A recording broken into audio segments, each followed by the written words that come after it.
Bye. అందుకే అంటారు దూరపు కొండలో నువ్వు పని. హాయ్. Central park. 250 euros.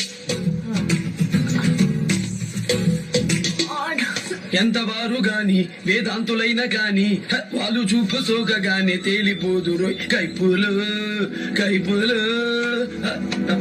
ఎక్కడో రాయలసీమ నుంచి వచ్చి హైదరాబాద్ లో మినిస్టర్ కొడుకునే కొడతాం. తెలుగు వాడు అనేవాడు అన్యాయం జరిగింది అన్నా అంటే ఒక్క హైదరాబాదే కాదు, దేశంలో ఏ నగరానికైనా ప్రపంచంలో ఏ దేశానికైనా వచ్చి గుట్ట నోడ తీసి కొడతా. నేను ఒక విషయం అడుగుతాను, చెప్తావా? 100 విషయాలు అడుగు, కానీ ఒకే జవాబు చెప్తా. ఈ మందు రౌడీజం మానేస్తే ఎంత గొప్పవాడు అవుతావు తెలుసా? హోల్డ్ ఆన్ క్లాసులు వద్దు. రౌడీజం ఏంటి?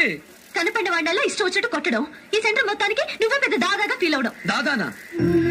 మంచోడికి లేబర్కి అన్యాయం జరుగుతుంటే చూస్తూ ఊరుకోలేను నేను. తిరగబడతాను, ఎర్రగొడతాను. అదే బాలయ్య.